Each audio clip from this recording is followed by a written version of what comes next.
Hello everyone, स्वागत है आपका स्टडी नोट्स पीजे यूट्यूब चैनल पर। आज की इस वीडियो के माध्यम से कक्षा 12वीं अभ्यास प्रश्न पत्र जो आपको घर पे करने के लिए मिला हुआ है, तो लेखा शास्त्र विषय का सेट ए का हम फुल सॉल्यूशन देखने वाले हैं। तो सभी क्वेश्चन आपको बताए जाएंगे, तो आपको वीडियो में अंत तक बने रहना है। देखिए, सभी क्वेश्चन बहुत ही सटीक तरीके से यहाँ पे पीडीएफ के रूप में आंसर बना लिए गए हैं, तो आपको वीडियो में अंत तक बने रहना है। मैं पीडीएफ भी आपको प्रोवाइड करा दूंगा सॉल्यूशन की। तो यहाँ पे देखिए, प्रश्न क्रमांक 1 कुछ इस प्रकार से आपको देखने के लिए मिलेगा। सही विकल्प चुन करके लिखना होगा। तो इसमें देखिए, यहाँ पे पहला प्रश्न हमें दिया गया है, पूंजी का वह भाग जो अंशधारियों से वास्तव में प्राप्त कर लिया गया है कहलाता है। तो वह कहलाता है प्रदत्त। ठीक है, इसका आंसर क्या हो जाएगा? प्रदत्त कहलाता है। इसके बाद नेक्स्ट क्वेश्चन आपका इसी में पूछा गया है, अंशों के हरण पर अंश पूंजी खाता डेबिट होगा। तो देखिए, अंशों के याचित मूल्य से यह खाता डेबिट हो जाएगा, तो ऑप्शन आपको इसमें लगा लेना है। कंपनी की स्थिति विवरण का प्रारूप कंपनी की अधिनियम 2013 की किस अनुसूची में दिया गया है? तो देखिए, अनुसूची जो है तीसरी अनुसूची और भाग 3 में दिया गया है। ऑप्शन आपको लगा लेना है। औसत वसूली का संबंध है, तो शुद्ध उधार क्रय से इसका संबंध है, तो आपको ये लगा लेना है। इसके बाद नेक्स्ट है आपका, बेचे गए माल की लागत यहाँ पे 2000 रुपये दी गई है और औसत स्टॉक जो दिया गया है वो 8000 रुपये है। तो स्कंद आवर्त अनुपात क्या होगा, ये पूछा गया है। तो स्कंद आवर्त अनुपात का जब आप फार्मूला लगा करके सॉल्व करेंगे तो यहाँ पे 2.5 गुना यहाँ पे हो जाएगा। इसके बाद है, रोकड़ प्रभाव विवरण संबंधित है। तो देखिए, AS3 से संबंधित है। ऑप्शन आप में लगा लेंगे। इसके बाद देखिएगा, यहाँ पे नेक्स्ट थे आपके यहाँ पे रिक्त स्थान। ठीक है, तो रिक्त स्थान को मैं थोड़ा सा यहाँ पे जूम कर देता हूँ। यहाँ पे देखिए, पहला दिया गया है यहाँ पे, साझेदारों का दायित्व तो यहाँ पे असीमित होता है। देखिए, साझेदारों का दायित्व हमेशा कैसा होता है? असीमित। तो इसमें क्या भरेंगे आप? असीमित भर देंगे। निवृत्त साझेदार देय राशि का किस्तों में भुगतान करने पर, यहाँ पे देखिएगा, इसमें क्या भरेंगे आप? भुगतान करने पर साझेदार का ऋण यहाँ पे खाता खोला जाता है। अगर वो भुगतान करता है तो साझेदार का कौन सा खाता खोला जाता है? ऋण खाता। इसके बाद नेक्स्ट है आपका यहाँ पे, साझेदार के प्रवेश पर यदि ख्याति पहले से पुस्तकों में विद्यमान है तो ख्याति यहाँ पे देखिए पुराने अनुपात में विभाजित हो जाएगी, पुराने अनुपात में विभाजित हो जाएगी। इसके बाद है वसूली खाता।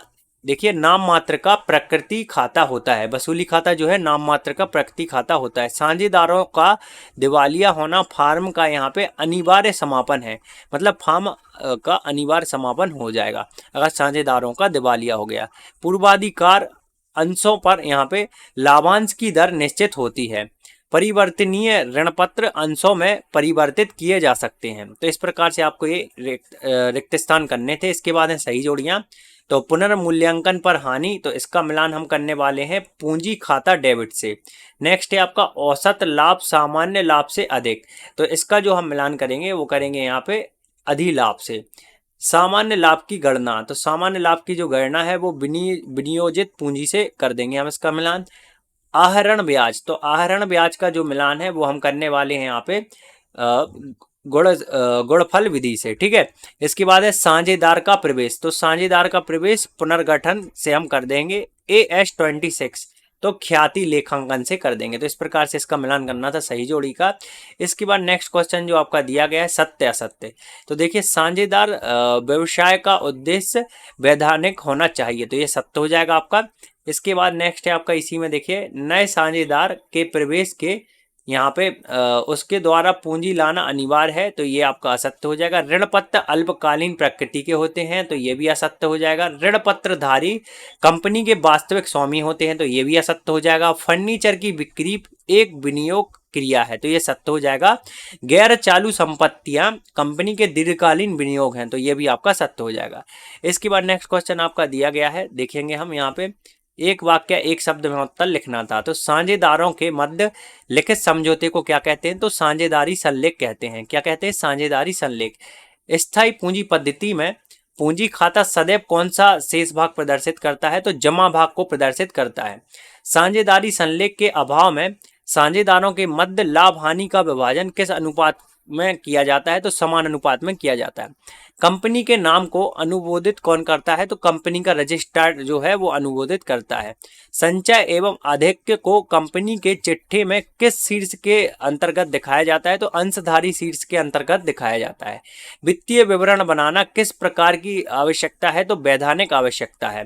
कंपनियों के संचालन परिणाम या वित्तीय स्थिति को कौन सा यहाँ पे विवरण प्रदर्शित करता है? तो वित्तीय विवरण प्रदर्शन करता है।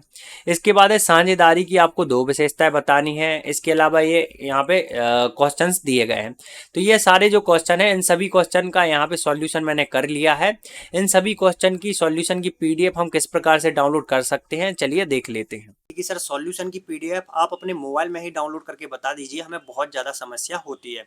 सो देखिए, बहुत ही आसान तरीका है, वीडियो पूरी देखिएगा। सबसे पहले आपको क्या करना है, अपने मोबाइल में देखिए एक क्रोम ब्राउजर आपको दिख रहा होगा, इसको क्रोम ब्राउजर बोलते हैं। इस पर आपको क्लिक कर देना होगा, ठीक है।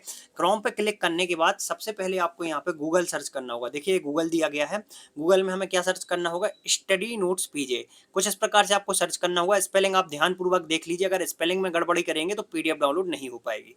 स्पेलिंग में आपको गड़बड़ी नहीं करना है। जैसे ही आप स्टडी नोट्स पीजे लिखेंगे, पहली वेबसाइट ही आपको दिखेगी स्टडी नोट्स पीजे। इस पे हमें कर देना होगा क्लिक। इस पे क्लिक करने के बाद हमें यहाँ पे नीचे आना होगा, ठीक है। नीचे आने के बाद यहाँ पे जैसे ही हम नीचे आएंगे, एमपी बोर्ड हमें देखना होगा, ठीक है।